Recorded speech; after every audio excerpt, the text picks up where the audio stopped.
What if I told you there's a programming language where the only valid characters are spaces, tabs, and line breaks? Or one where your code must be written as a Shakespearean play? Welcome to the wonderfully weird world of esoteric programming languages. Unlike the practical languages you know, Python, JavaScript, C++, esoteric programming languages, or Esolangs, aren't built for efficiency or ease of use. They're digital art pieces, intellectual puzzles, and sometimes elaborate jokes rolled into functional programming languages. Born from programmer creativity and a desire to push the boundaries of what constitutes code, these languages challenge everything you think you know about programming. They ask one simple question: if it can compute, is it a valid programming language? Today, we're diving into over 50 years of programming madness. Let's start with the legends, the languages that define what esoteric programming could be and establish the foundation for everything that followed. These aren't just programming languages. They're revolutionary concepts that challenged every assumption about what code should look like and how it should behave. First up is Brainfuck, created in 1993 by Urban Muller, a Swiss physics student who wanted to create the smallest possible compiler. Don't let the provocative name fool you. This language is a masterpiece of minimalism that proves one of computer science's most important principles. You don't need complexity to achieve power. Brainfuck uses only 8 commands, 8 simple ASCII characters that can express any computation possible in any programming language ever created. Let's break down these 8 commands. The plus sign increments the current memory cell by 1. The minus sign decrements it. The greater than symbol moves the memory pointer 1 cell to the right. The less than symbol moves it left. The comma reads 1 character from input and stores it in the current cell. The period outputs the character in the current cell. And finally, the square brackets create loops. The opening bracket jumps forward past the matching closing bracket if the current cell is 0, while the closing bracket jumps back to the matching opening bracket if the current cell is non-zero. That's it. 8 commands.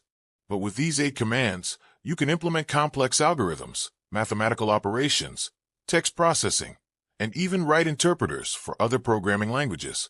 It's Turing complete, meaning it's theoretically as powerful as Python, Java, or C++. The genius lies in its simplicity. Muller proved that all the fancy syntax and keywords in traditional languages are just conveniences, not necessities. Here's what Hello World looks like in Brainfuck.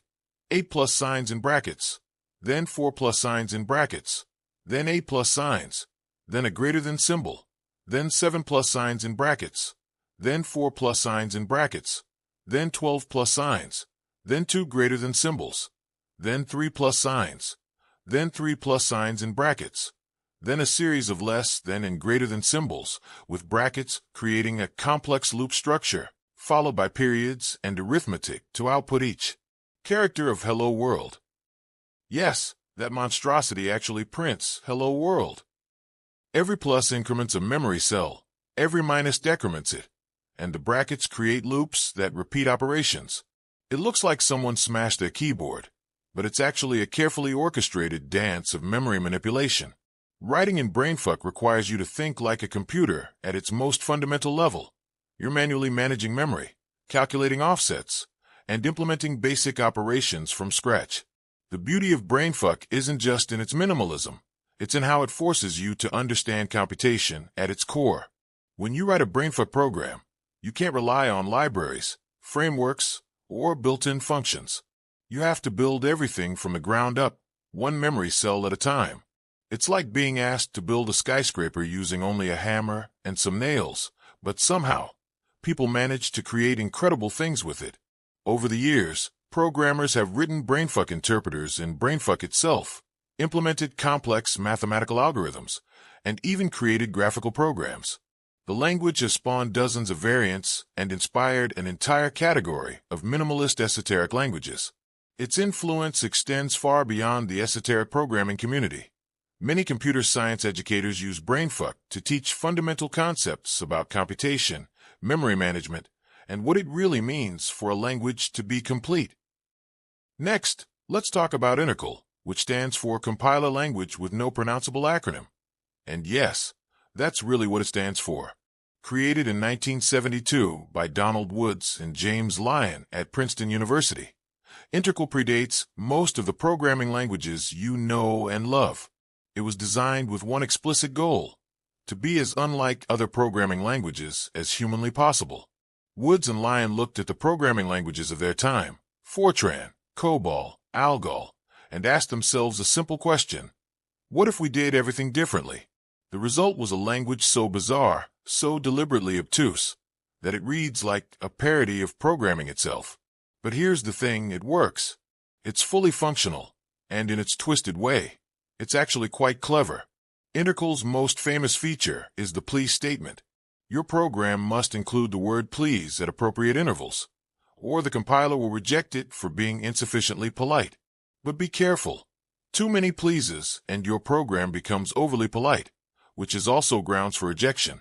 The optimal politeness level is between 1 in 3 and 1 in 5 statements containing please. It's absurd, but it forces programmers to think about their code's personality in a way no other language does. Then there's the come from statement, which is arguably the most infamous feature in any programming language. Most languages use goto to jump to a specific line of code. INTERCAL flips this concept on its head with come from, which marks a line that other parts of your program will mysteriously jump from. Instead of saying go to line 100, you write line 100 comes from line 200. It's go to in reverse, and it makes following program flow nearly impossible. Variable names in INTERCAL must include periods and apostrophes, making them look like contractions or abbreviations. You'll see variables named things like .1 or 1.2 or hashtag $1 hashtag 2. The language includes operators with names like mingle and select that perform bitwise operations in ways that seem designed to confuse rather than illuminate. The mingle operator interleaves the bits of two numbers, while select extracts specific bits based on a pattern. These operations are actually useful, but they're presented in the most opaque way possible. INTERCAL also features the concept of politeness points. Your program accumulates points based on how polite it is, and different levels of politeness affect how the program runs. It's a meta-commentary on programming culture and the arbitrary rules that govern how we write code. The language manual itself is a work of art, filled with deliberate obfuscation, contradictions, and humor. It includes statements like the use of come from should be preceded by a period of meditation, and the programmer is warned that the INTERCAL compiler is intended for educational use only and is not suitable for use in critical applications such as life support systems. Reading the manual is part of the experience. It's not just documentation, it's performance art. INTERCAL influenced generations of esoteric language designers who saw that programming languages could be jokes, art pieces, and functional tools all at once.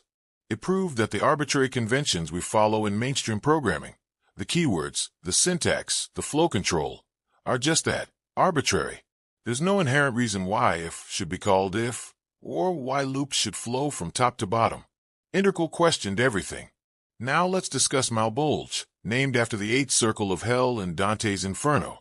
And trust me, the name is fitting. Created by Ben Olmsted in 1998, Malbolge was designed with one goal: to be the most difficult programming language possible to use. Olmsted succeeded so thoroughly that the first working Malbolge program wasn't written by a human at all. It was generated by a computer search algorithm because humans literally couldn't figure out how to write in it. The challenge wasn't just academic curiosity. Olmsted wanted to create a language that was theoretically possible to program in, but practically impossible for humans to understand. He succeeded beyond his wildest dreams. It took 2 years after Malbolge creation for anyone to write a working program, and that was just to print Hello World. The programmer who finally cracked it, Andrew Cook, described the experience as psychological torture, and said he wouldn't wish it on his worst enemy. So what makes Malbolge so difficult? First, every instruction in Malbolge modifies the program itself as it runs. This is called self-modifying code, and while it exists in other contexts, Malbolge takes it to an extreme. When you execute an instruction, it changes into a different instruction based on a complex transformation. This means your program is constantly evolving as it runs, making it nearly impossible to predict what it will do next. Second, Malbolge uses a bizarre addressing system based on ternary arithmetic. That's base 3 instead of the binary we're used to. Memory addresses are calculated using operations that seem designed to be as confusing as possible. The relationship between where you put an instruction and where it actually executes is governed by mathematical formulas that require serious calculation to understand. Third, the instruction set itself is intentionally obscure. Instructions are represented by ASCII characters, but which character corresponds to which operation depends on the memory location where the instruction appears. The same character can mean completely different things, depending on where it sits in memory. It's like trying to read a book where every letter changes meaning based on what page it's on.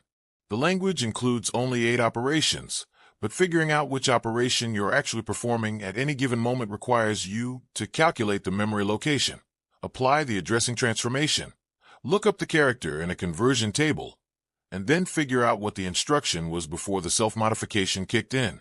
It's like solving a cryptographic puzzle just to understand what your own program does.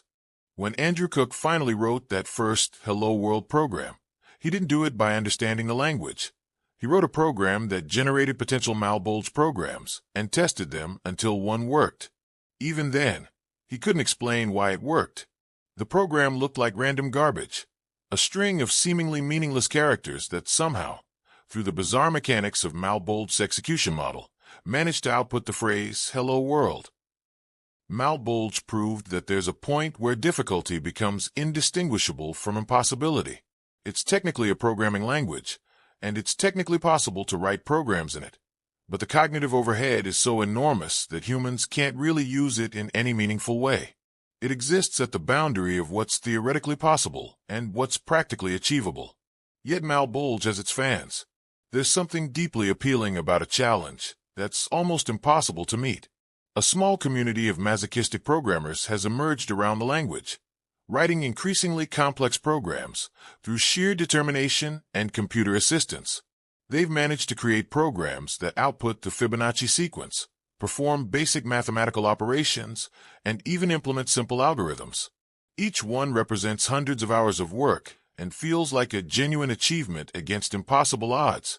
Finally, let's explore Befunge, created by Chris Prezi in 1993. If Brainfuck showed us minimalism and Malbolge showed us impossibility, Befunge showed us something entirely different. What happens when you break free from the linear, top-to-bottom execution model that dominates programming? Befunge is a two-dimensional language. Instead of writing code in lines that execute from top to bottom, you write code on a grid, and execution follows a path controlled by directional commands.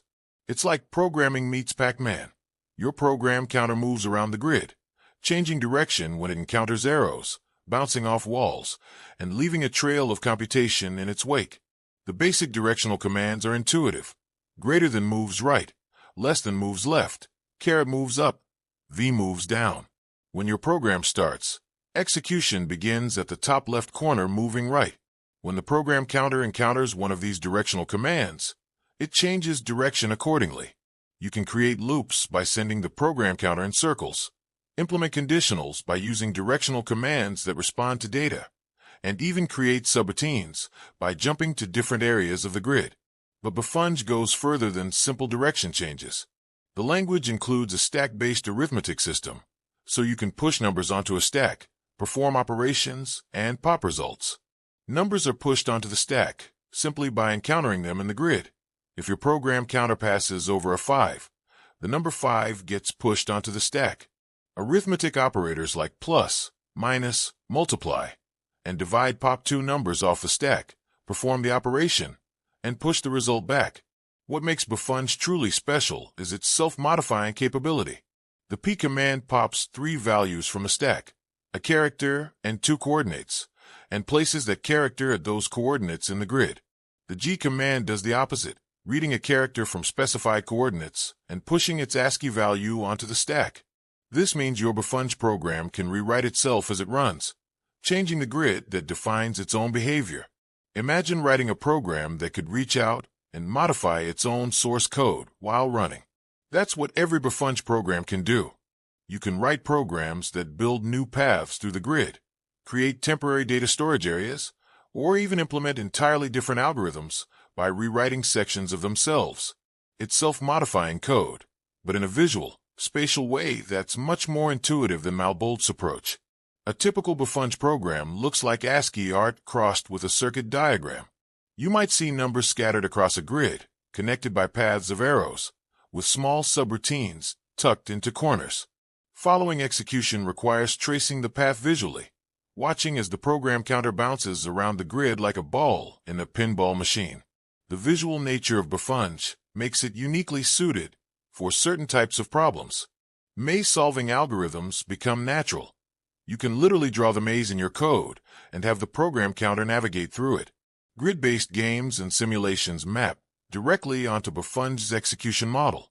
Even complex algorithms can be visualized in ways that make their structure immediately apparent.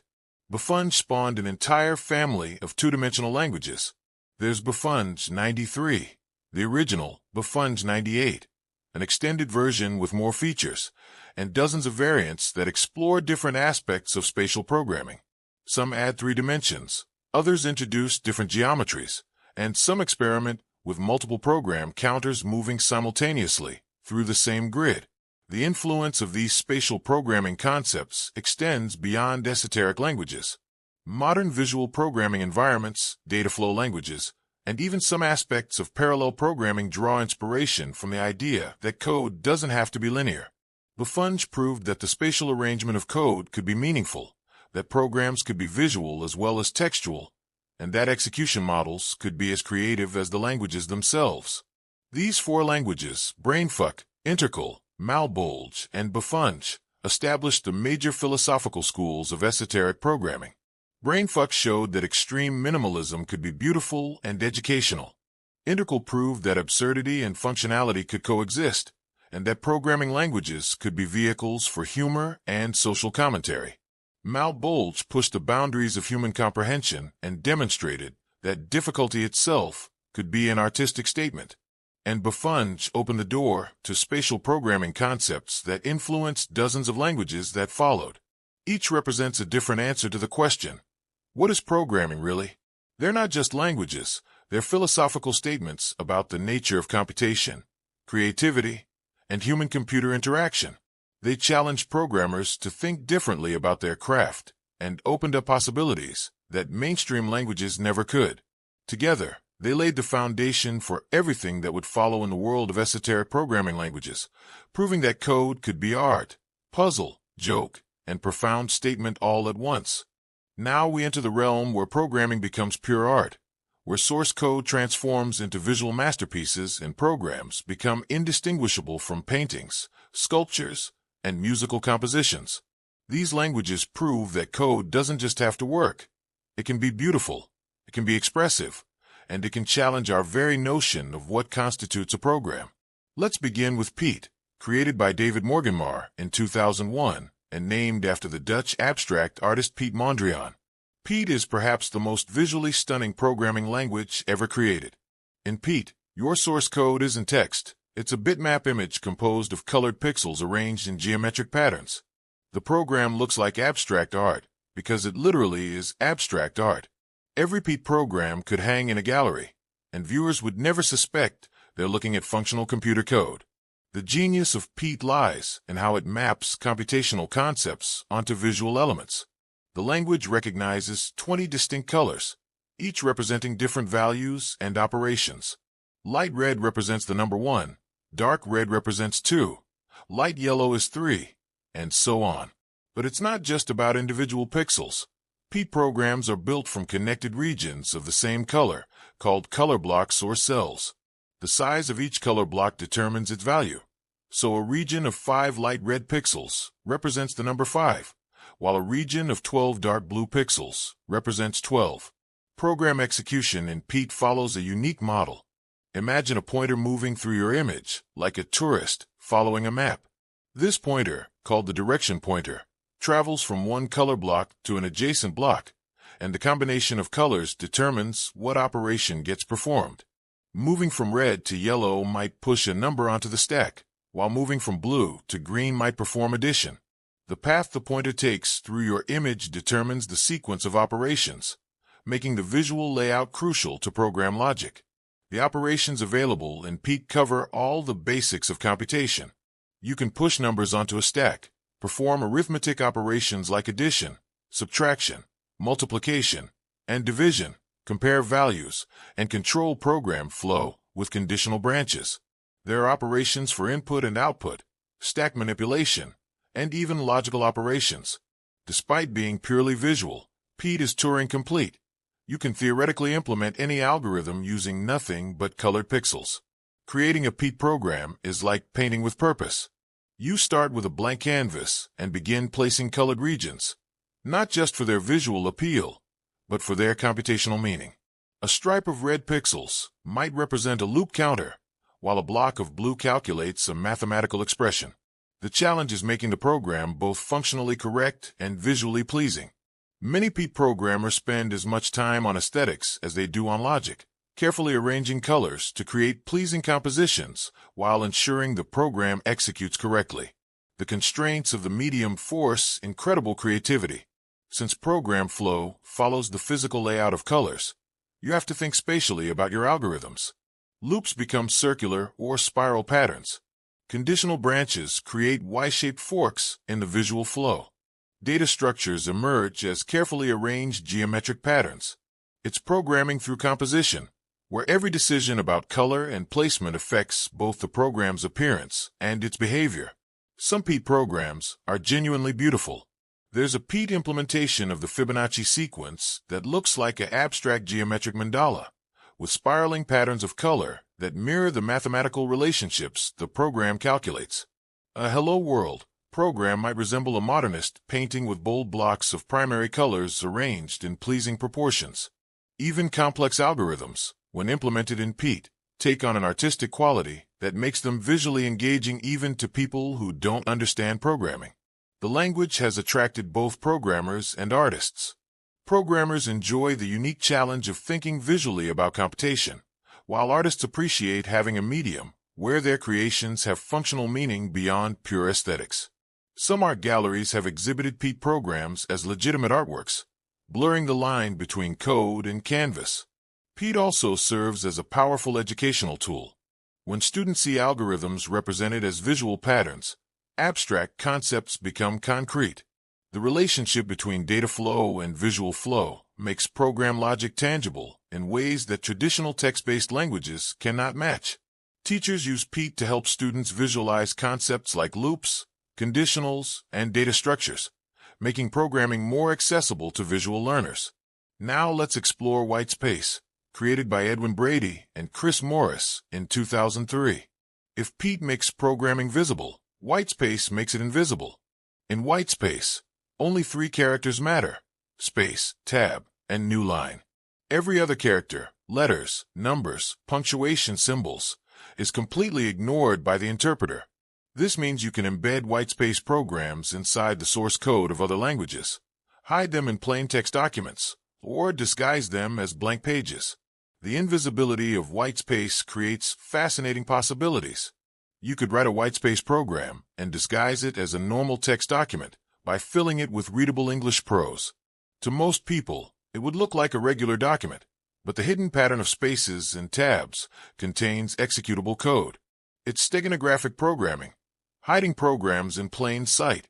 Whitespace uses these 3 invisible characters to encode a stack-based programming model. Sequences of spaces and tabs represent numbers in binary, with space representing 0 and tab representing 1. A new line character terminates each number. Operations are encoded as specific patterns of Whitespace. Space pushes a number onto the stack. Tab space duplicates the top stack element. Tab space performs addition, and so on. The entire language is built from these invisible patterns. Programming in Whitespace requires a completely different mindset. You can't see your program directly.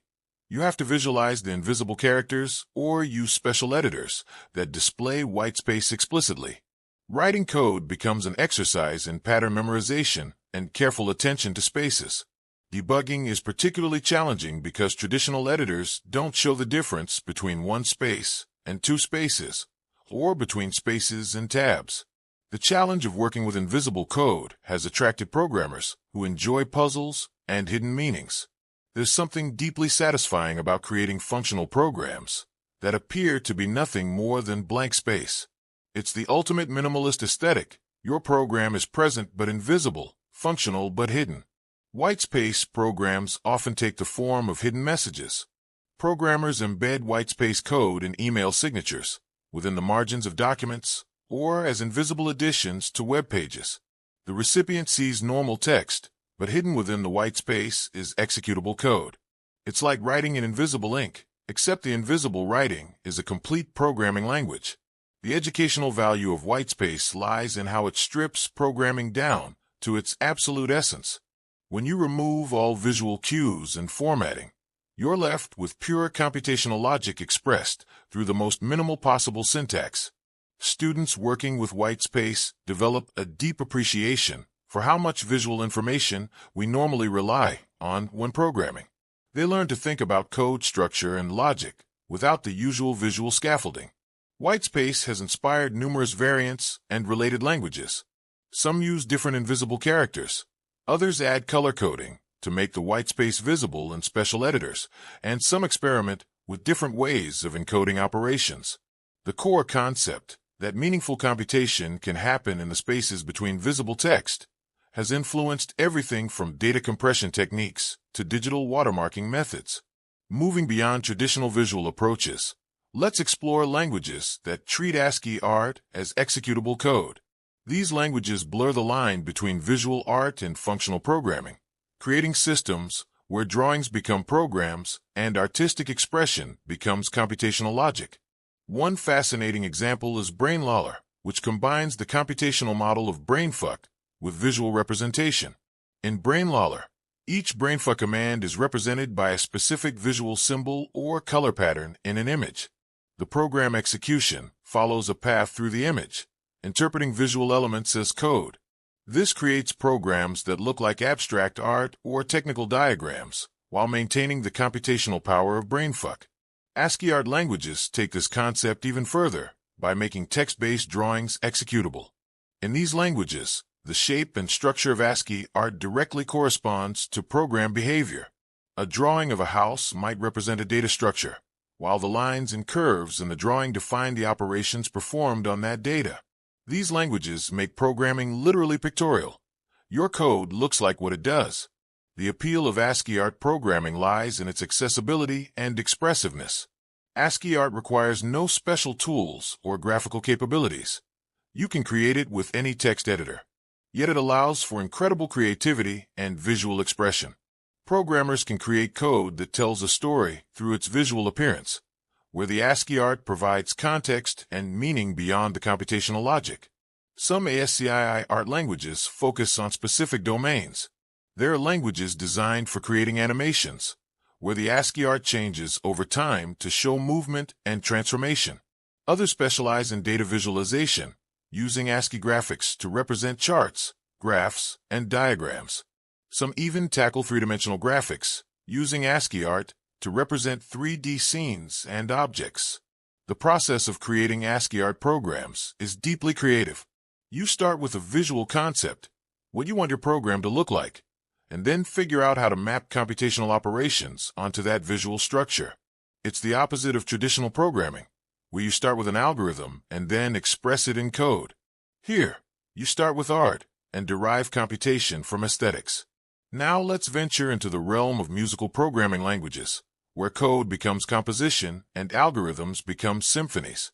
These languages treat programming as a form of musical expression, where the structure and flow of code directly corresponds to musical elements like melody, rhythm, harmony, and dynamics. Velato, created by Daniel Temkin, is one of the most sophisticated musical programming languages. In Velato, MIDI files are the source code. The pitch and duration of each note corresponds to specific programming operations.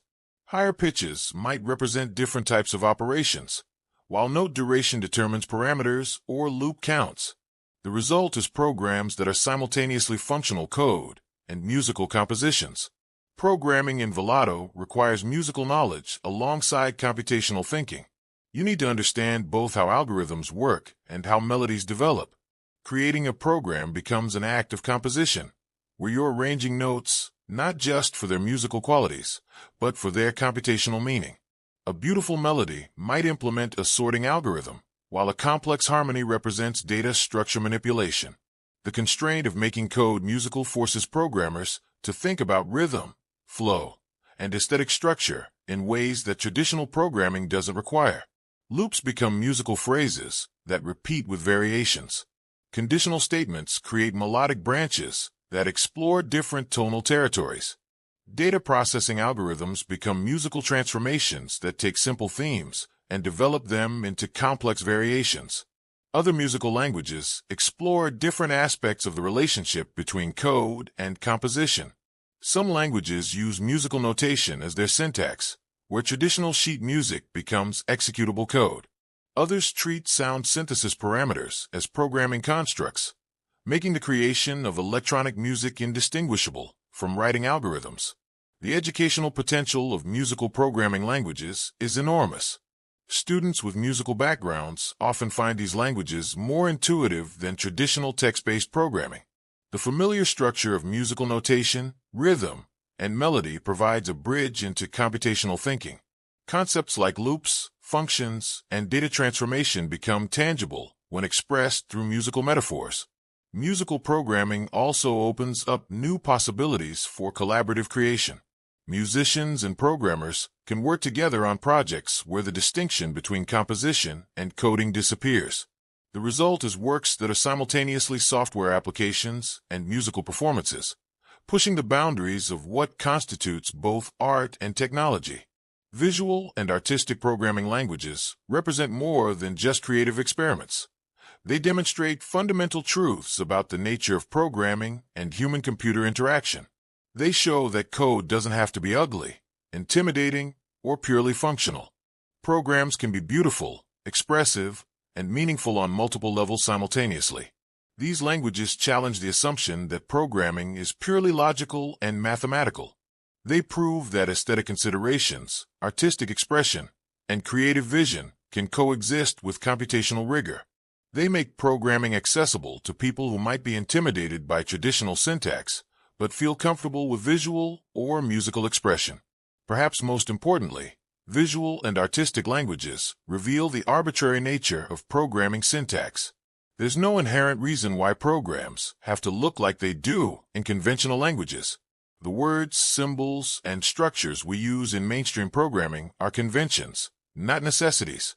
These artistic languages explore alternative conventions that prioritize beauty, creativity, and human expression alongside computational functionality.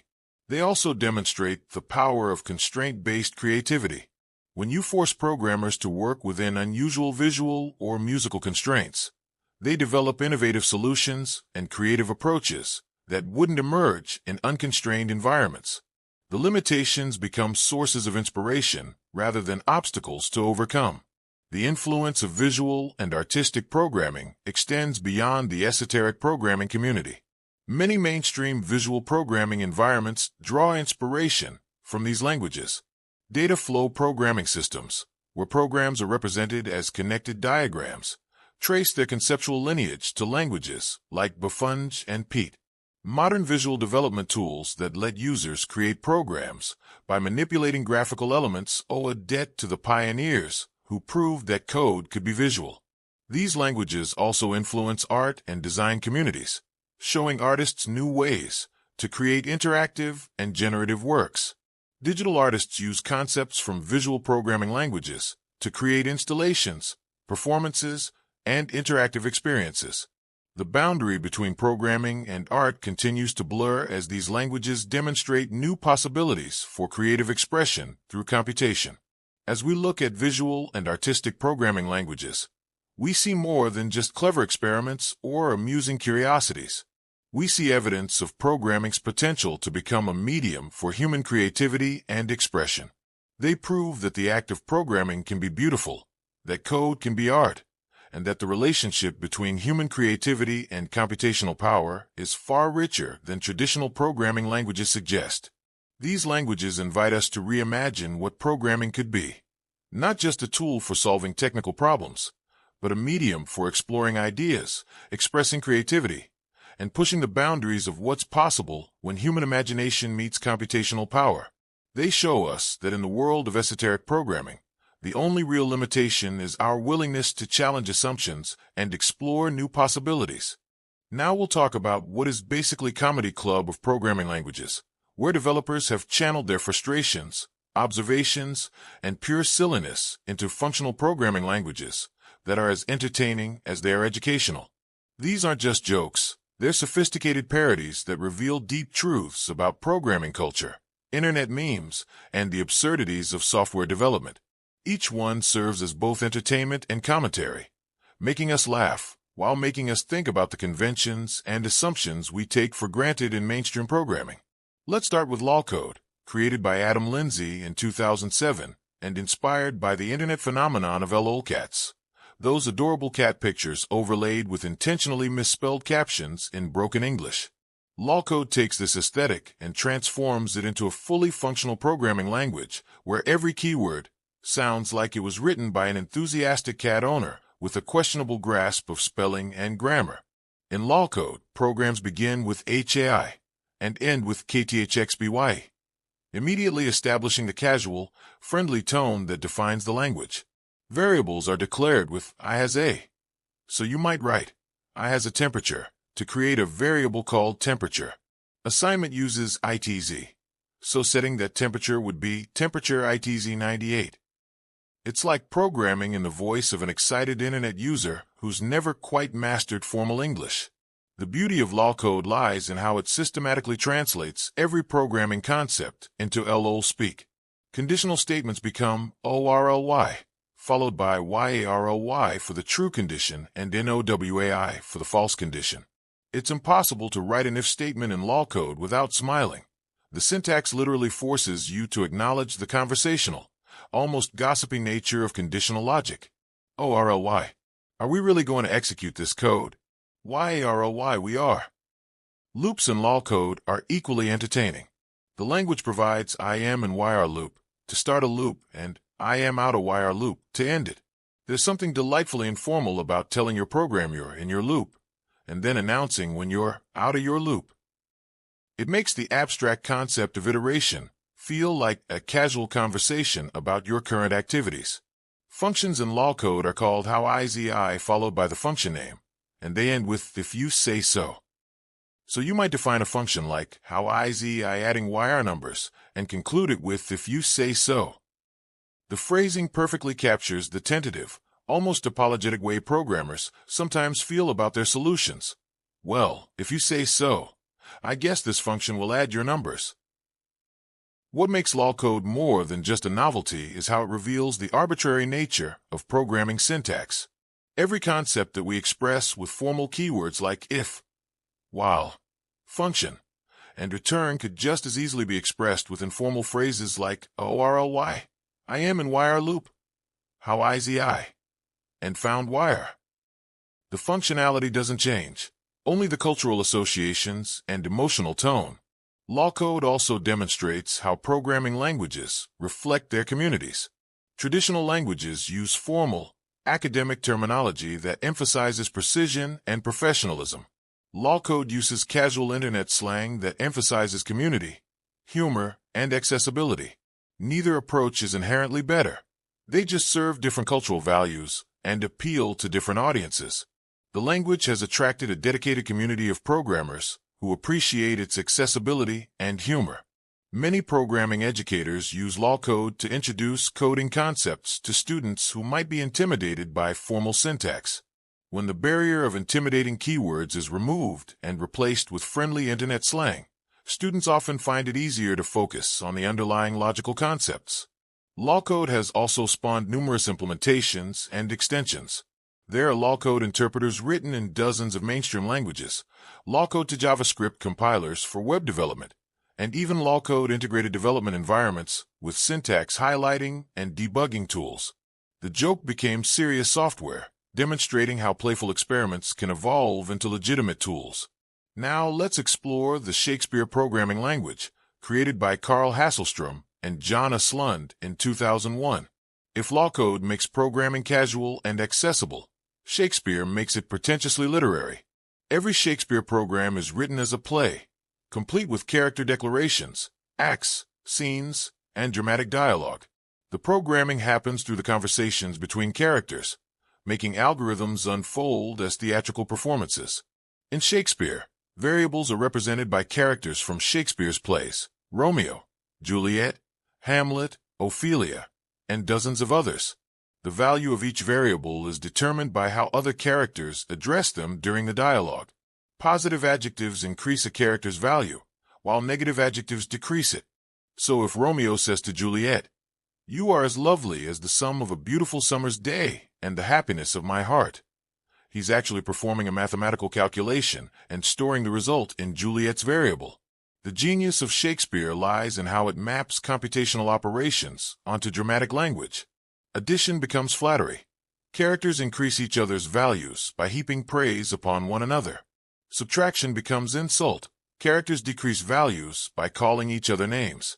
Multiplication involves more complex poetic constructions, often requiring elaborate metaphors that multiply one concept by another. Conditional statements in Shakespeare are handled through questions and responses between characters. Romeo might ask Juliet, "Are you better than nothing?"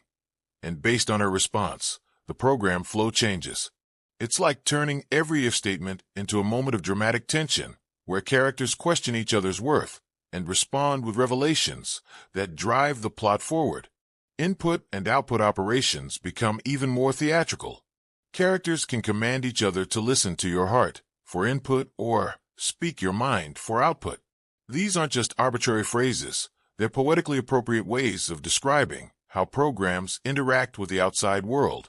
Listening to your heart means accepting input from a user, while speaking your mind means displaying output to the screen. The structure of Shakespeare programs follows dramatic conventions.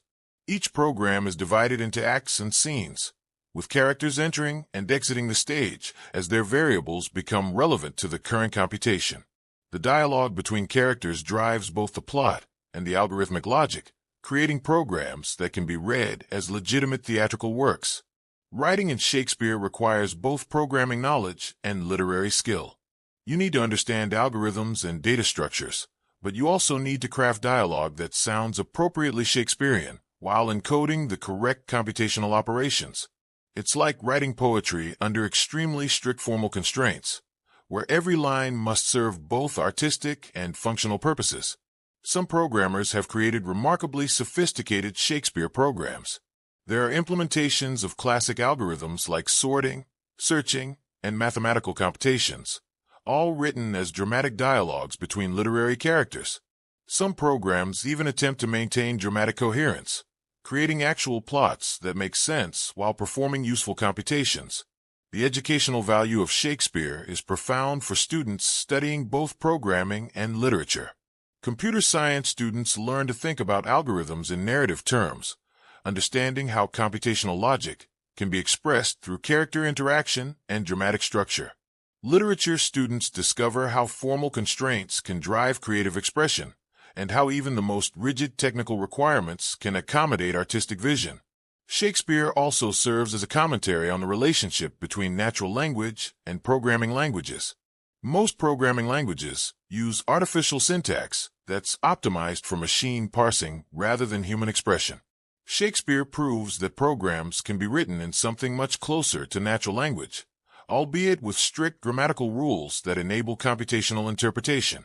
Next, let's savor the Chef programming language, created by David Morgenmar in 2002. Chef takes the concept of linguistic programming in a completely different direction. Every Chef program is written as a cooking recipe, complete with ingredients, cooking times, and step-by-step instructions. The programming happens through culinary metaphors, turning algorithms into appetizing descriptions of food preparation. In Chef, variables are ingredients, and their values are represented by quantities and measurements. You might declare 72g haricot beans, or 101 eggs, or 1 red hot chili pepper. The ingredients list at the beginning of each program serves as variable declarations, establishing the initial state of your data structures through what sounds like a shopping list for an elaborate meal.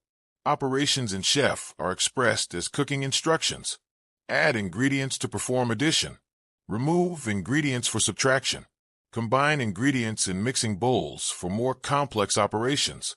Heat ingredients to modify their values in various ways. The cooking process becomes the computational process, with each step in the recipe corresponding to a step in the algorithm. Data structures in Chef are represented by kitchen equipment. Mixing bowls serve as stacks where you can add ingredients, mix them together, and pour the results into other containers. Baking dishes act as output devices. When you pour your mixing bowl into a baking dish and put it in the oven, the contents get printed as output. The metaphor is surprisingly robust and can handle complex data manipulation through realistic cooking operations. Control flow in Chef uses cooking techniques like refrigeration and serving. You can put ingredients in the refrigerator to preserve their state, creating loops that repeat until certain cooking conditions are met.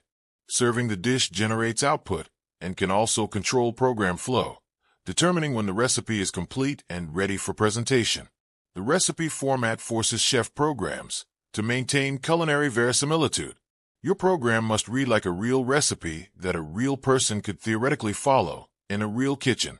This constraint leads to creative solutions where programmers must figure out how to express complex algorithms using only operations and ingredients that make culinary sense.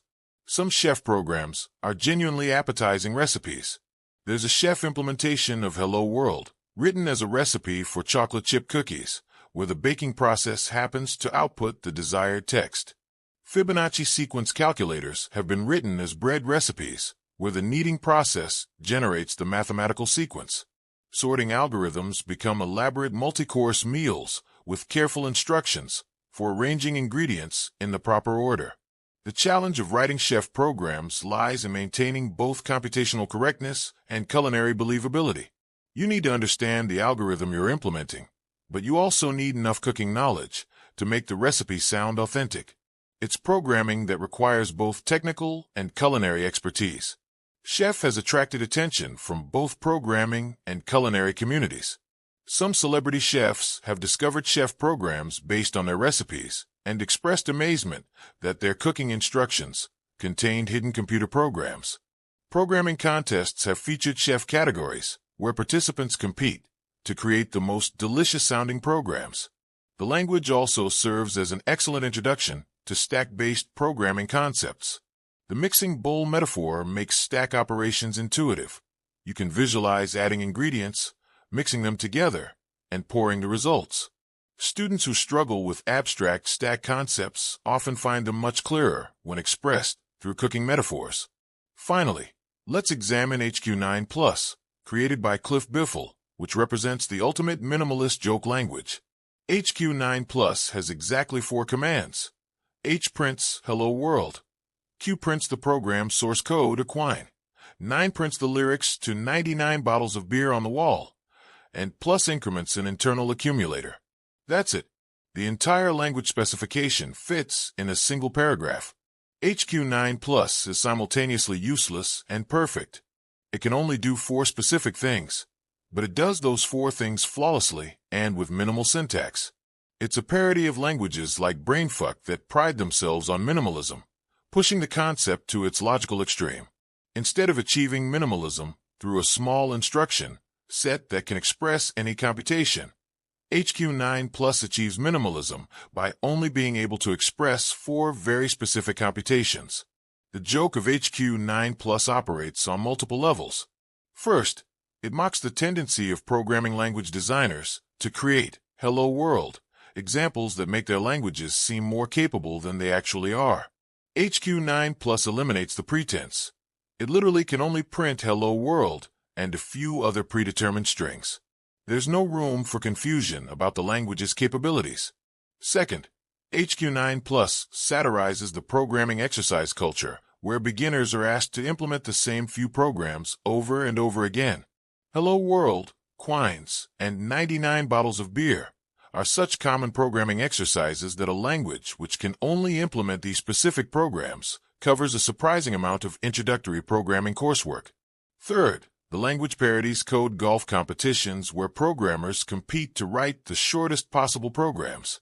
In HQ9+, every program is optimally short by definition.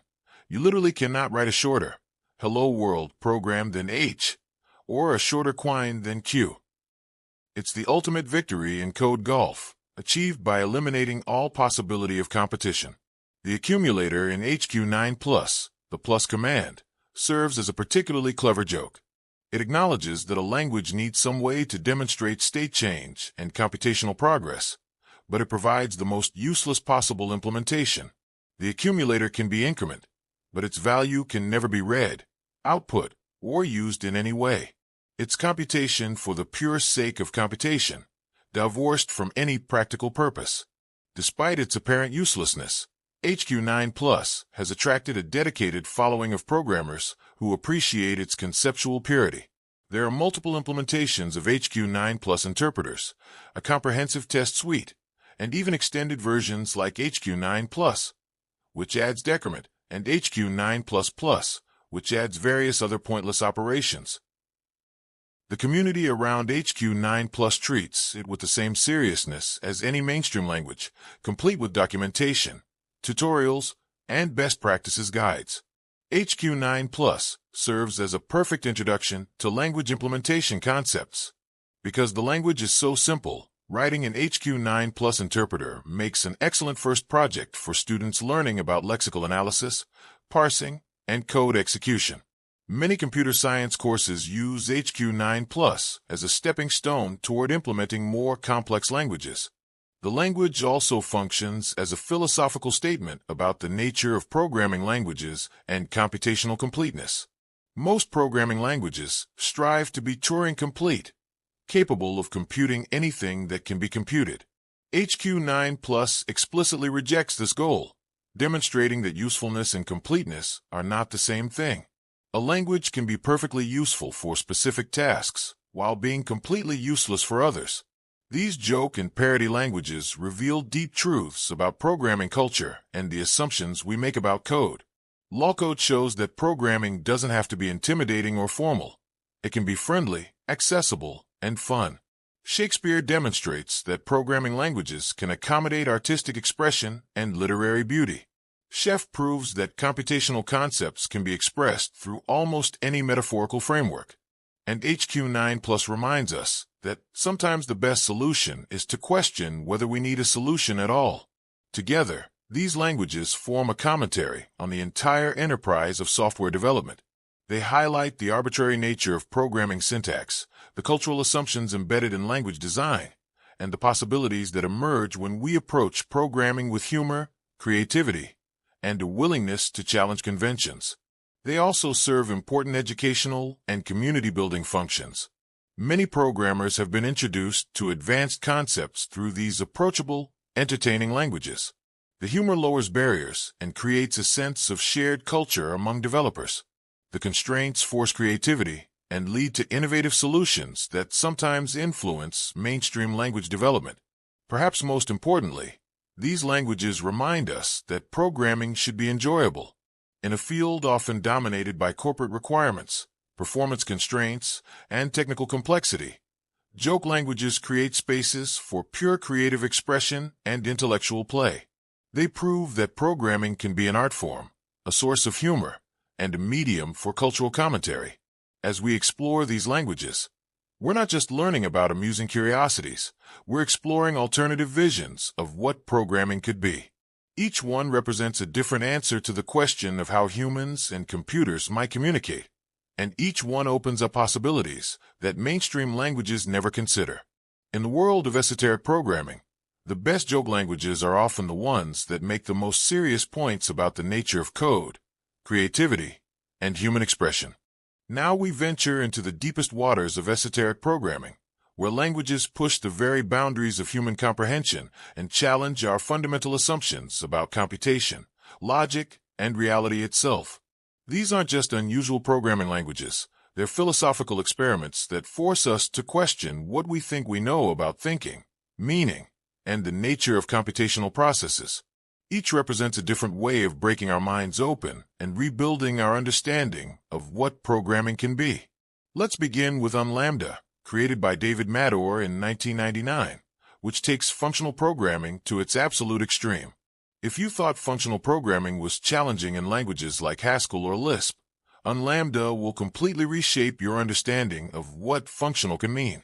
Unlambda is based on combinatorial logic, a mathematical system that eliminates the need for variables altogether.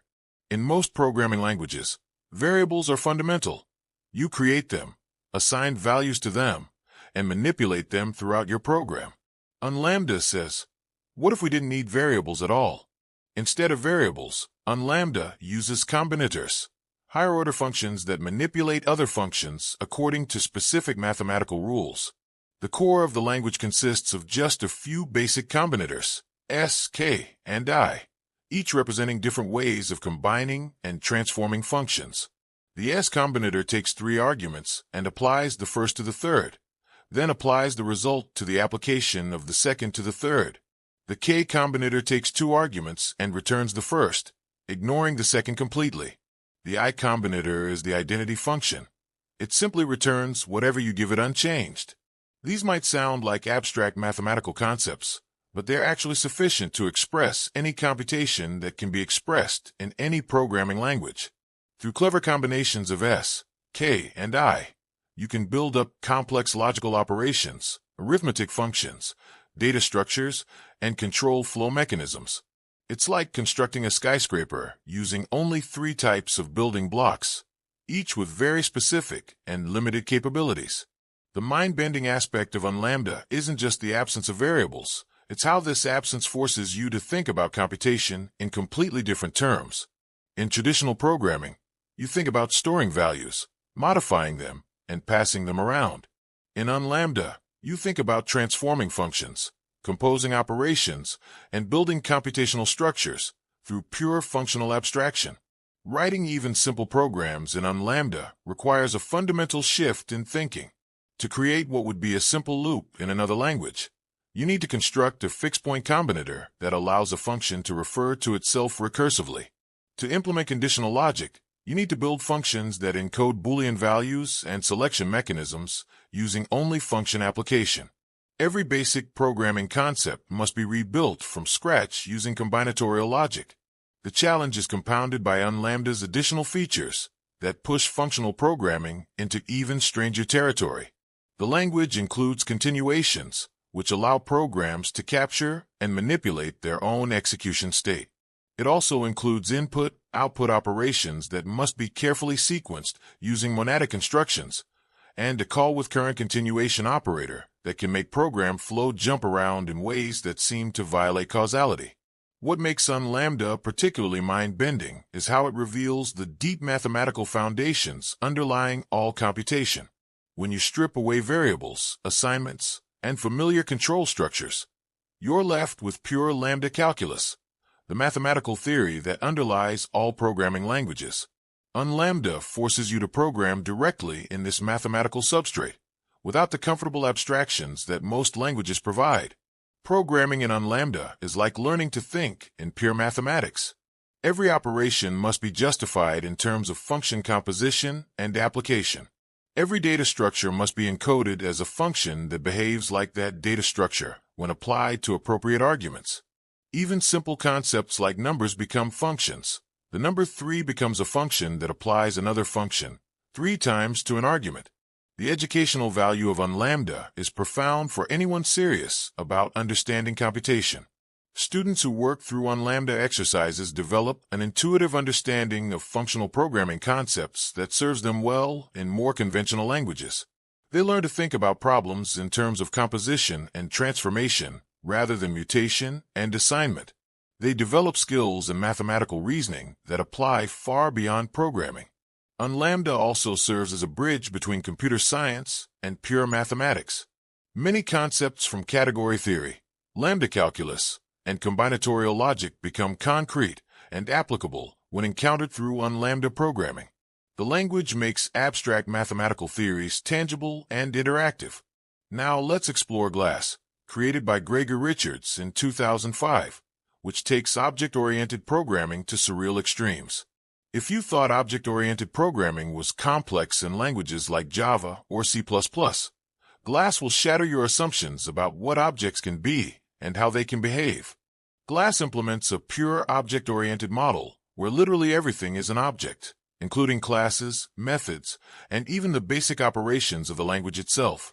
In Glass, the fundamental unit of computation is the object, but these aren't the familiar objects you might know from mainstream languages.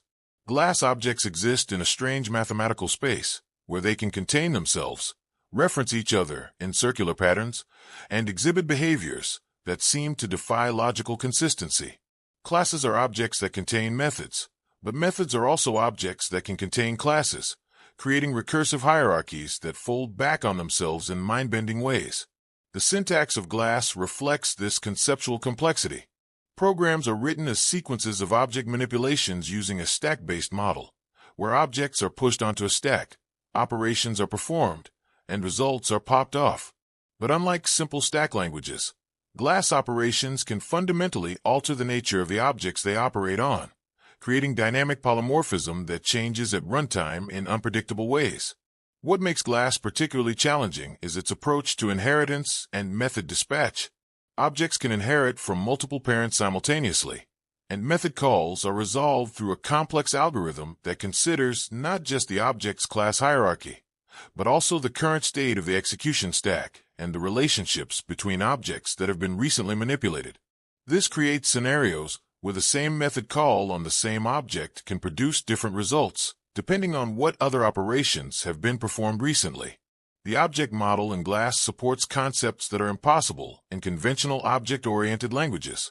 Objects can dynamically change their class membership during execution.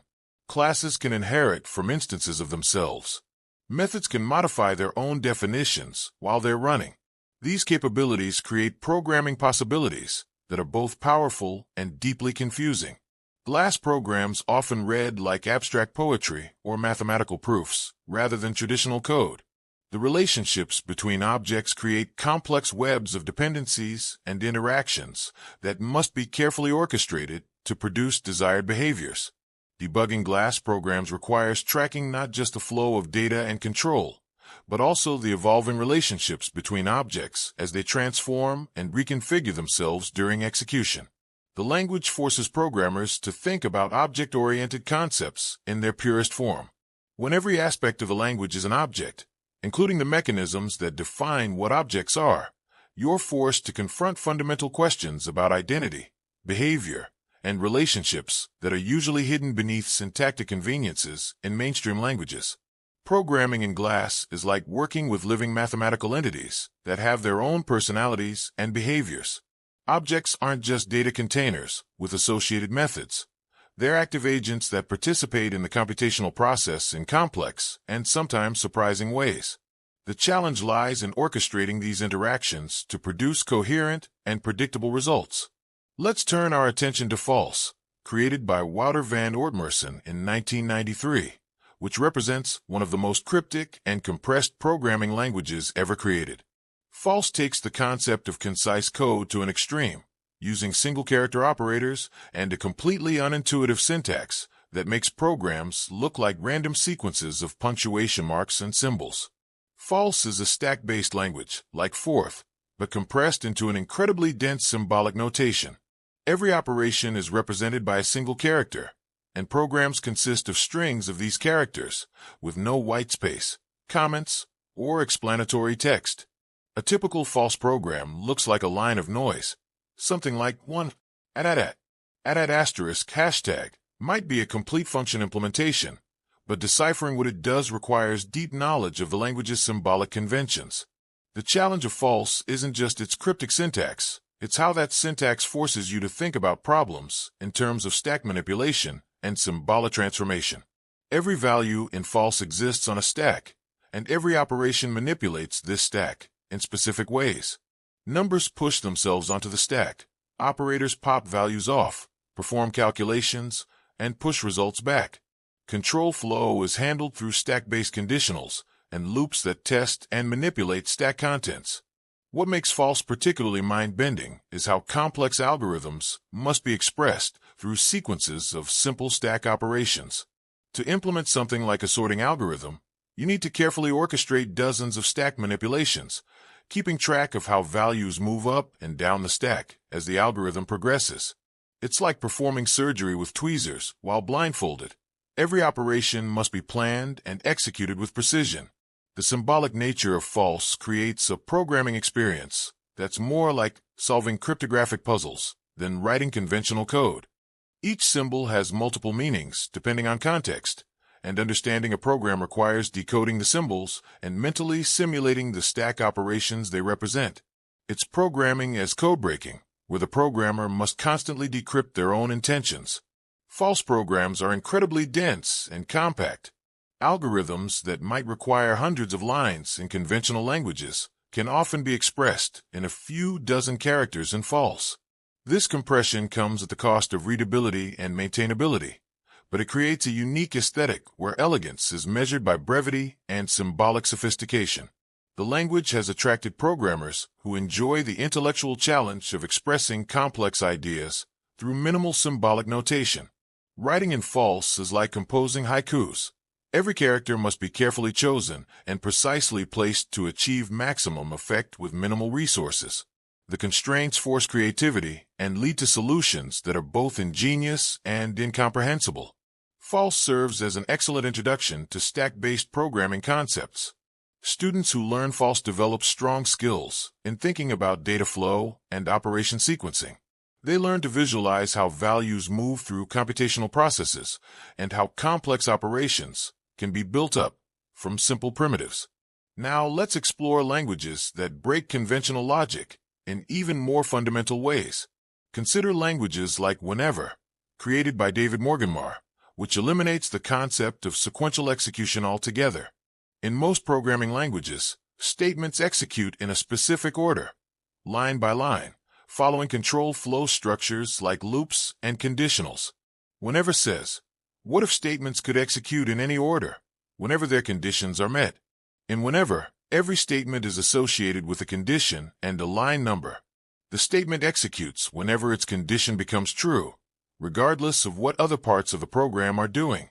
This creates a computational model that's more like a collection of independent rules than the sequential algorithm. Programs become reactive systems, where different parts activate and deactivate based on changing conditions. The mind-bending aspect of Whenever is how it forces you to think about programs as collections of parallel, reactive processes rather than sequential instructions. Instead of designing algorithms that flow from step A to step B to step C, you design systems of rules that trigger based on conditions and modify the environment in ways that might trigger other rules.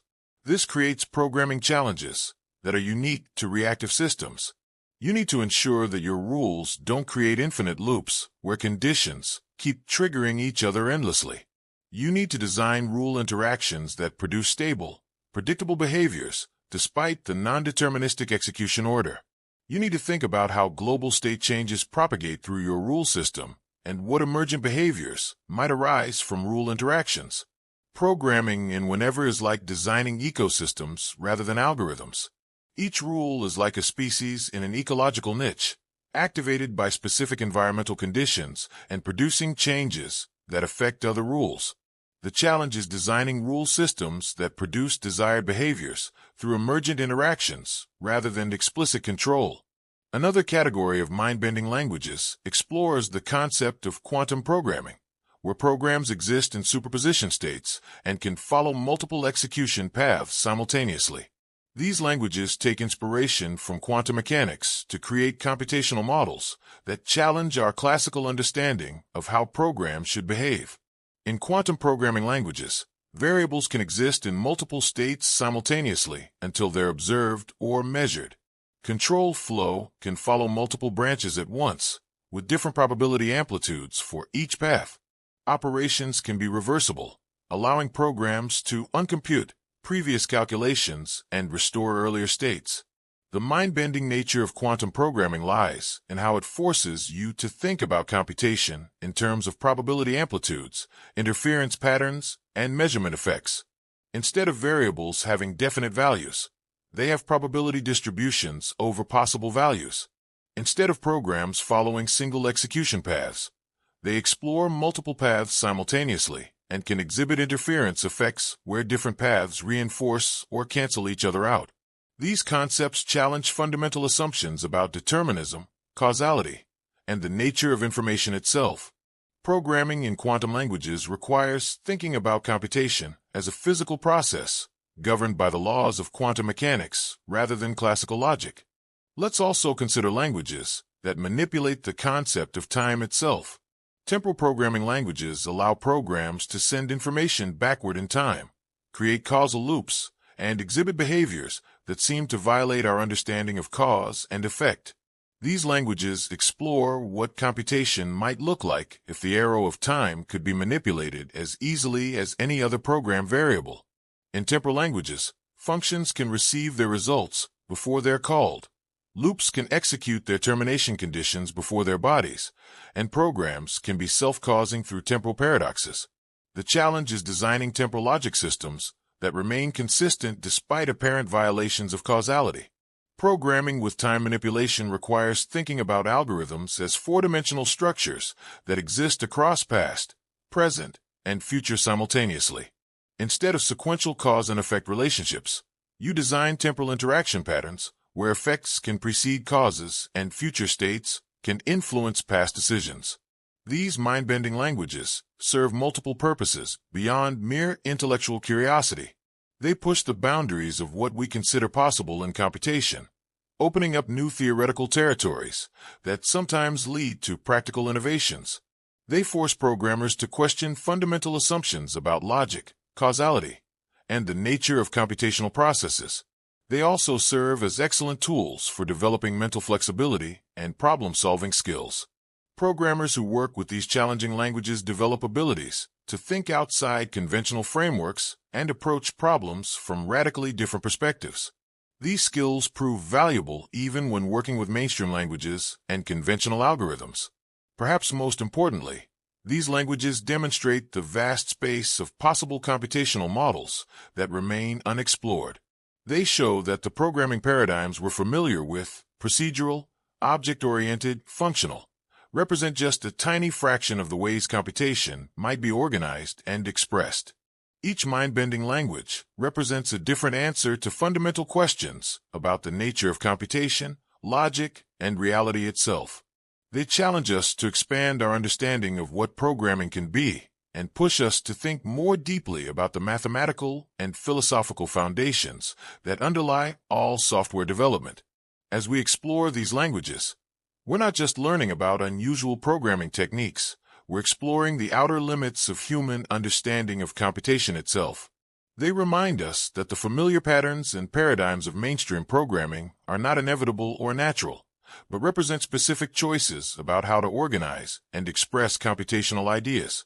In the end, these mind-bending languages serve as windows into alternative realities of computation, showing us glimpses of what programming might become as our understanding of mathematics, physics, and consciousness continues to evolve. They prepare us for a future where the boundaries between programming, mathematics, physics, and philosophy continue to blur, and where the most important innovations might come from the most mind-bending ideas. The world of esoteric programming didn't end with the classics of the 1990s and early 2000s. In fact, the modern era has witnessed an explosion of creativity as new technologies, platforms, and cultural phenomena have opened up entirely new possibilities for esoteric language design. Today's esoteric languages leverage web technologies, social media platforms, smartphone capabilities, virtual reality environments, and emerging technologies like blockchain and artificial intelligence to create programming experiences that were simply impossible just a decade ago. What makes modern esoteric languages particularly fascinating is how they reflect and respond to contemporary digital culture. Where earlier Esolangs often focused on mathematical concepts or computing theory, today's languages engage with memes, social media, streaming culture, mobile computing, and the always connected nature of modern life. They're not just programming languages, they're cultural artifacts that capture the spirit of our digital age. Let's begin with the web-based revolution in esoteric programming. Languages like Befunge, created by Martin Klepp in 2012, demonstrate how modern web technologies can be pushed to their absolute limits. JSFuck is based on the observation that JavaScript's type coercion system is so flexible and permissive that you can write any JavaScript program using only 6 characters, opening and closing brackets, parentheses, plus signs, and exclamation points. The genius of JSFuck lies in how it exploits JavaScript's automatic type conversion rules. When JavaScript encounters operations between incompatible types, it automatically converts them according to complex rules that sometimes produce surprising results. JSFuck systematically exploits these conversions to construct strings, numbers, and function calls using only its 6 allowed characters. For example, the expression evaluates to true because an empty array is truthy, and the double negation converts it to a boolean. The expression gives false for similar reasons. Once you have true and false, you can construct numbers. Plus gives 1 while plus gives 0. From these basic building blocks, JSFuck can construct any string or number, and eventually any JavaScript program. A simple Hello World program in JSFuck becomes a massive string of brackets, parentheses, plus signs, and exclamation points that stretches for thousands of characters. It looks like complete gibberish, but it's actually a precisely constructed sequence that exploits JavaScript's type system to generate the exact function calls needed to display Hello World on the screen.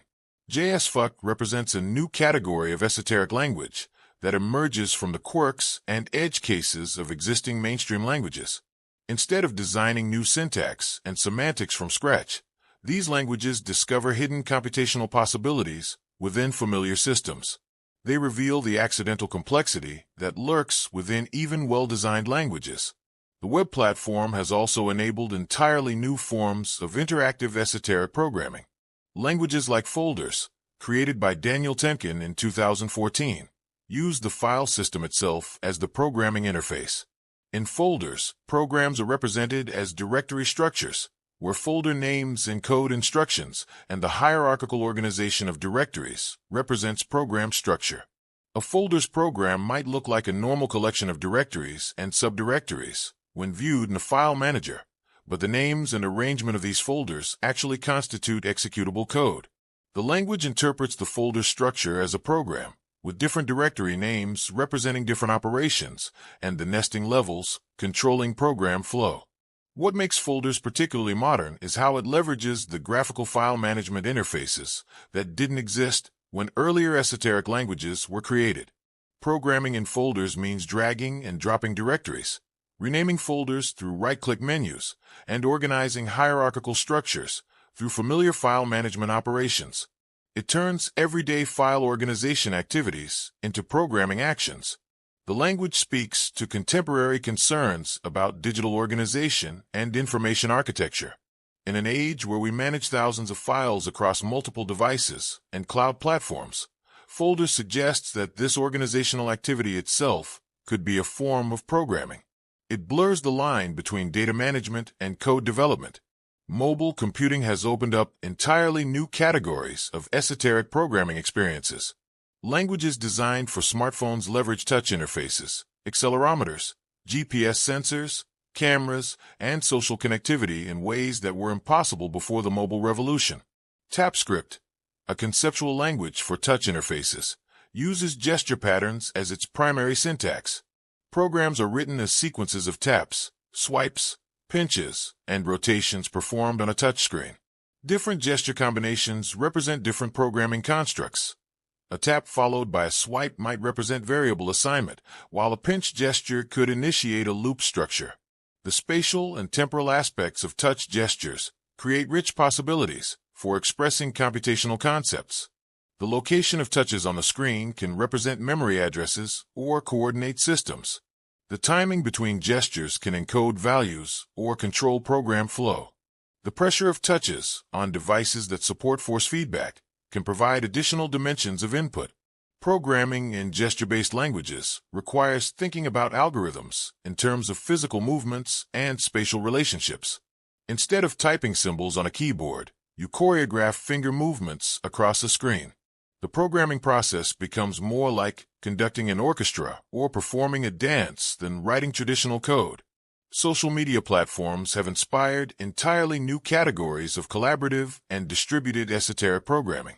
TwitterScript, while more conceptual than practical, explores what programming might look like if conducted entirely through social media posts. Programs are written as sequences of tweets, with hashtags representing operations, at mentions indicating variable references, and retweets implementing function calls. The 280-character limit of Twitter forces extreme conciseness, creating a constraint-based programming environment where every character must be carefully considered. The social nature of the platform means programs can be collaboratively developed across multiple users, with different people contributing different functions or modules through their individual tweets. The temporal aspect of Twitter creates interesting possibilities for time-based programming. Programs can evolve over time as new tweets are posted, creating dynamic systems that change their behavior based on social media activity. The viral nature of retweets can create exponential program execution patterns that mirror information propagation through social networks. Modern esoteric languages also leverage advances in graphics and visualization technology to create programming experiences that were technically impossible in earlier eras. Languages like Rainbow, which uses color gradients as code, take advantage of high-resolution displays and sophisticated color management systems to create programs where subtle variations in hue, saturation, and brightness carry computational meaning. In Rainbow, programs are represented as digital images, where color values encode instructions and data.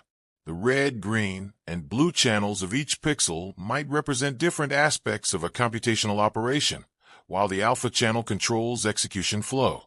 Programs become abstract digital paintings, where aesthetic beauty and computational functionality are inseparable.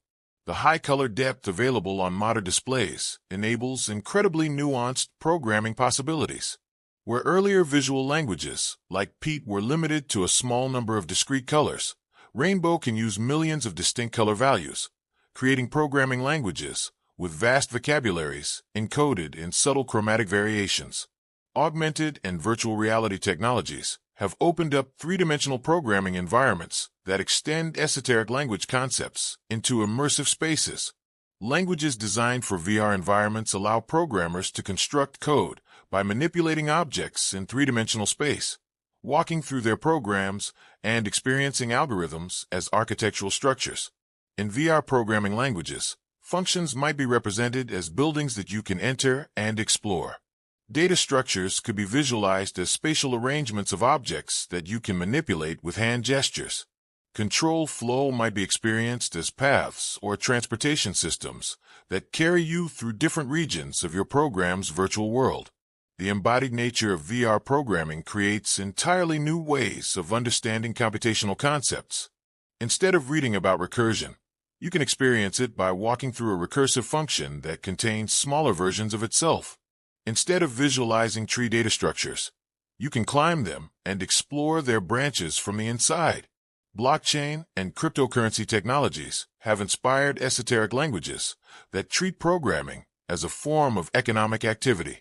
Languages like CoinScript, conceptual, might require programmers to stake cryptocurrency on their code, with successful programs earning returns while buggy code costs money. The economic incentives create new forms of collaborative programming where code quality is directly tied to financial outcomes. Smart contract platforms like Ethereum have enabled esoteric languages that exist entirely on the blockchain, where program execution is distributed across thousands of computers worldwide and every operation is permanently recorded in an immutable ledger. These languages explore what programming might look like in a trustless, decentralized environment where code execution can't be controlled by any single entity. Artificial intelligence and machine learning have opened up possibilities for esoteric languages that incorporate AI as a first-class programming construct. Languages might include operations for training neural networks, querying language models, or incorporating machine-generated code as part of their standard library. Some experimental languages use AI to automatically complete or modify programs based on natural language descriptions. Others incorporate machine learning algorithms as primitive operations, allowing programmers to train and deploy neural networks using simple language constructs. These languages blur the line between human programming and machine-generated code. The modern era has also seen the emergence of live-coding languages, designed for real-time performance and collaboration. These languages are optimized for situations where code is written and executed in front of live audiences, often for musical or visual performances. They incorporate features like hot code reloading, real-time collaboration, and audience interaction that wouldn't make sense in traditional programming contexts. Live coding languages often prioritize expressiveness and immediate feedback over efficiency or maintainability. They're designed for improvisation, experimentation, and creative expression in real-time contexts. Programming becomes performance art, with the act of coding itself as much a part of the artistic expression as the output it produces. Streaming culture has influenced languages designed specifically for content creation and audience engagement. These languages might incorporate features for chat integration, donation triggers, or viewer voting on program behavior. They turn programming into a form of interactive entertainment where the audience participates in the development process. Cloud computing and edge computing have enabled esoteric languages that are inherently distributed and location-aware. Programs might execute simultaneously across multiple geographic regions, with different parts of the code running closer to where their results are needed. These languages explore what programming might look like in a world where computation is truly ubiquitous and location-independent. Internet of Things, IoT, devices have inspired languages that treat physical objects as first-class programming constructs. Instead of just manipulating data, these languages directly control lights, sensors, motors, and other physical devices. Programs become recipes for orchestrating physical environments, blurring the line between software and hardware control. The environmental consciousness of the modern era has led to esoteric languages that incorporate energy consumption and carbon footprint as explicit programming concerns. These languages might include constructs for optimizing energy usage, choosing between different execution strategies based on power availability, or incorporating renewable energy scheduling into program logic. What unites all these modern innovations is their engagement with contemporary technological and cultural realities. Unlike earlier esoteric languages that often focused on abstract mathematical concepts, modern Esolangs are deeply embedded in the lived experience of digital culture. They respond to our always connected, multi-device, socially mediated relationship with technology. These languages also demonstrate how the definition of programming continues to expand. Traditional programming assumed a single developer working with text-based code on a desktop computer. Modern esoteric languages embrace collaborative development, multimedia interfaces, physical computing, and social interaction as integral parts of the programming experience. The community aspect of modern esoteric programming has also evolved significantly. Earlier Esolangs were often created by individual researchers or hobbyists working in isolation. Today's esoteric programming community is global, connected, and collaborative. Languages are developed through online communities, shared through social media, and evolved through collective contribution. Online platforms like GitHub have made it easier to share and collaborate on esoteric language projects.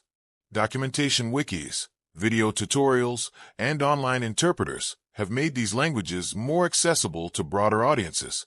The result is a more vibrant and diverse community of esoteric programming enthusiasts.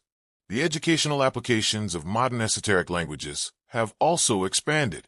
Teachers use web-based esoteric languages to make programming concepts more engaging and accessible. The visual and interactive nature of many modern Esolangs makes them particularly effective for reaching students who might be intimidated by traditional text-based programming. As we look at modern innovations in esoteric programming, we see languages that are not just intellectual exercises, but genuine responses to the technological and cultural challenges of our time. They explore what programming might become as technology becomes more pervasive, more social, and more integrated into every aspect of human experience. These languages also serve as laboratories for testing ideas that might eventually influence mainstream programming. Concepts that seem bizarre or impractical in esoteric contexts sometimes find their way into production systems as technology evolves and new use cases emerge.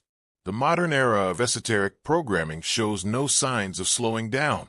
As new technologies emerge, quantum computing, brain-computer interfaces, advanced AI systems, they will undoubtedly inspire new forms of esoteric programming that we can't yet imagine. The creative impulse that drives esoteric language development seems to be as limitless as human imagination itself. As we reach the end of our journey through the wonderfully weird world of esoteric programming languages, it's time to step back and consider what these linguistic experiments have taught us about programming, creativity, and the nature of human-computer interaction. These languages, which began as jokes, curiosities, and academic exercises, have evolved into something much more significant. A parallel universe of computational thinking that illuminates truths about mainstream programming that we might otherwise never notice. The most profound lesson from esoteric programming languages is that there is no single, correct way to think about computation. Every programming paradigm we consider normal, object-oriented, functional, procedural, represents just one possible way of organizing computational ideas. The esoteric languages we've explored reveal a vast space of alternative possibilities that challenge our assumptions about what programming must look like. When we see Brainfuck accomplish complex computations with just 8 symbols, we're forced to confront the arbitrary nature of the keywords, operators, and syntax structures we take for granted in mainstream languages. When Pete creates beautiful visual programs that execute as functional code, we realize that the text-based nature of most programming languages is a choice, not a necessity. When LawCode implements sophisticated algorithms using internet meme language, we understand that the formal, academic tone of traditional programming syntax reflects cultural preferences rather than computational requirements. This revelation has profound implications for how we think about programming accessibility and inclusivity. Traditional programming languages often intimidate newcomers with their formal syntax, abstract terminology, and assumptions about mathematical background. Esoteric languages demonstrate that programming concepts can be expressed through familiar metaphors, visual representations, musical notation, or casual conversation. They show us alternative paths into computational thinking that might be more welcoming to diverse audiences. The educational impact of esoteric programming languages extends far beyond their use as teaching tools. They serve as intellectual cross-training for programmers, forcing us to think about familiar problems in radically different ways. A programmer who has worked through implementing algorithms in Befunge develops spatial reasoning skills that prove valuable when designing user interfaces or visualizing data structures. Someone who has programmed in Shakespeare gains appreciation for the relationship between natural language and formal logic that enhances their ability to write clear documentation and design intuitive APIs. These languages also serve as creativity catalysts, breaking programmers out of habitual thinking patterns and encouraging innovative problem-solving approaches. When you're forced to implement a sorting algorithm using only cooking metaphors in Chef, you develop mental flexibility that transfers to other challenging programming situations. The constraints imposed by esoteric languages force creative solutions that often reveal elegant approaches to problems that seemed intractable in conventional contexts. The influence of esoteric programming on mainstream language development is more significant than many people realize. Concepts that first appeared in esoteric languages have gradually made their way into production systems as the programming community has recognized their value. The visual programming concepts pioneered by languages like Befunge and Pete have influenced modern data flow programming environments, node-based development tools, and visual scripting systems used in game development and multimedia production. The minimalist philosophy demonstrated by languages like Brainfuck has inspired the development of embedded programming languages, domain-specific languages, and configuration systems that prioritize simplicity and clarity over feature completeness. The metaprogramming concepts explored in self-modifying esoteric languages have influenced template systems, macro processors, and code generation tools in mainstream development. Even seemingly frivolous features from joke languages have found practical applications. The politeness requirements from INTERCAL have inspired research into human-computer interaction and natural language programming interfaces. The recipe-based syntax of Chef has influenced the development of configuration management tools and deployment automation systems that use familiar metaphors to make complex operations more approachable. The community-building aspect of esoteric programming deserves special recognition. These languages have created a global community of programmers who share a love of creativity, intellectual challenge, and playful experimentation. This community transcends traditional boundaries of programming language preference, industry focus, or geographical location. Functional programmers and object-oriented developers find common ground in their appreciation for cleverly designed esoteric languages. Academic researchers and industry practitioners collaborate on esoteric programming projects that would be impossible in more formal contexts. The esoteric programming community has also pioneered many practices that have become standard in open-source development. The collaborative creation of language specifications, the development of multiple interpreters and compilers for the same language, and the maintenance of comprehensive example repositories all emerged from the esoteric programming world before being adopted by mainstream open-source projects. This community serves as a proving ground for experimental programming ideas that might be too risky or unconventional for commercial development. Esoteric languages provide a safe space to explore radical concepts, test unusual approaches, and develop expertise with emerging technologies without the pressure of production deadlines or commercial viability concerns. The cultural impact of esoteric programming extends beyond the technical programming community into broader discussions about creativity, art, and human expression in the digital age. These languages have been exhibited in art galleries, discussed in philosophy journals, and featured in academic conferences on digital humanities. They represent a unique form of creative expression that exists at the intersection of art, mathematics, and technology. Esoteric programming languages also serve as powerful tools for social commentary and cultural criticism. Languages like INTERCAL comment on the arbitrary conventions and social dynamics of programming culture. Law code reflects on the relationship between formal technical language and casual internet communication. These languages use humor and absurdity to highlight assumptions and biases that might otherwise go unexamined. The preservation of computing history is another important contribution of the esoteric programming community. Many esoteric languages serve as time capsules that capture specific moments in computing culture, preserving not just technical innovations, but also social attitudes, cultural references, and community values. Future historians studying early 21st century computing culture will find rich material in the esoteric languages of this era. Looking toward the future, esoteric programming languages continue to serve as laboratories for exploring emerging technologies and computational paradigms. As quantum computing, artificial intelligence, and brain-computer interfaces become more accessible, esoteric programmers will undoubtedly create languages that push these technologies to their limits and explore possibilities that mainstream developers haven't yet considered. The role of esoteric languages in preparing programmers for future technological shifts cannot be overstated. By working with languages that challenge conventional assumptions, programmers develop the mental flexibility needed to adapt to new paradigms and technologies. The programmer who has mastered the spatial thinking required for Befunge will be better prepared for programming in virtual reality environments. The developer who understands the functional abstractions of Unlambda will more easily adapt to quantum programming models. Esoteric programming languages also provide valuable perspective on the ongoing evolution of mainstream programming. As languages like Python, JavaScript, and Rust continue to evolve and new languages emerge, the lessons learned from esoteric experiments help us evaluate these developments more thoughtfully.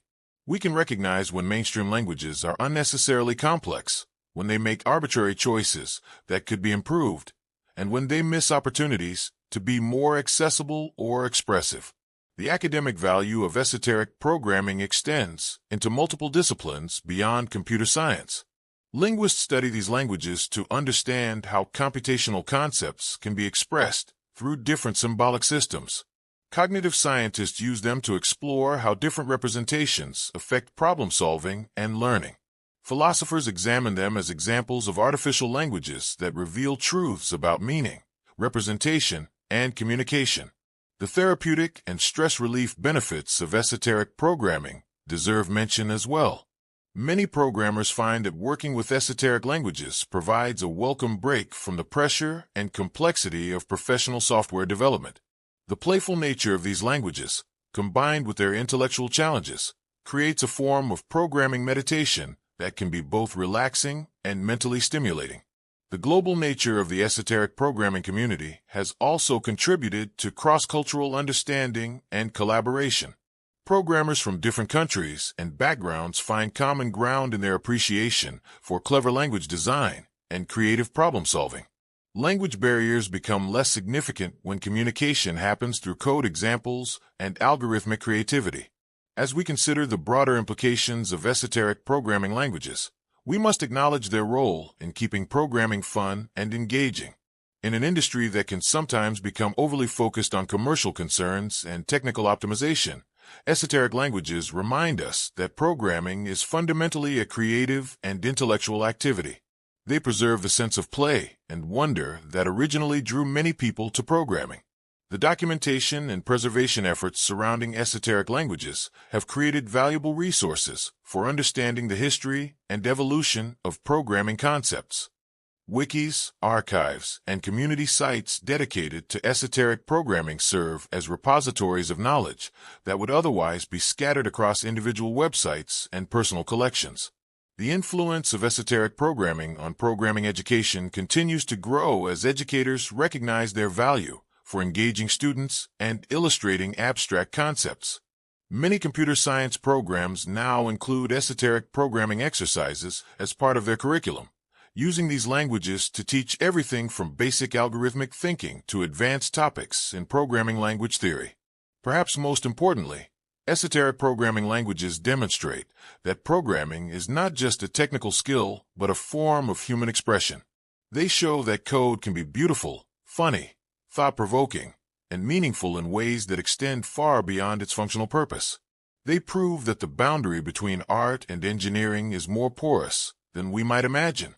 As we conclude our exploration of esoteric programming languages, we're left with a deeper appreciation for the creativity, intelligence, and playful spirit of the programming community. These languages represent thousands of hours of creative work by programmers who were motivated not by commercial gain or academic recognition, but by curiosity, humor, and a desire to push the boundaries of what's possible. They remind us that programming is ultimately about human communication, not just between humans and computers, but between humans and other humans. Every programming language, esoteric or mainstream, represents an attempt to create a shared vocabulary for expressing computational ideas. The best languages, whether practical or playful, succeed in making those ideas more accessible, more expressive, and more engaging. The world of esoteric programming languages continues to evolve and expand, driven by the endless creativity of programmers who refuse to accept that things must be done the way they've always been done. They represent hope for a future where programming becomes more inclusive, more creative, and more fun, where the barriers between technical expertise and artistic expression continue to dissolve.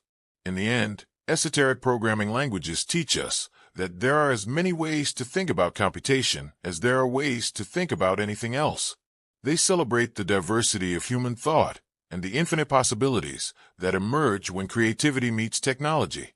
They remind us that in the vast space of possible programming languages, we've only just begun to explore what's possible. The journey through esoteric programming languages is ultimately a journey through human creativity itself, a celebration of our endless capacity to find new ways of expressing ideas, solving problems, and connecting with each other through the medium of code. And that, perhaps, is the most important lesson of all.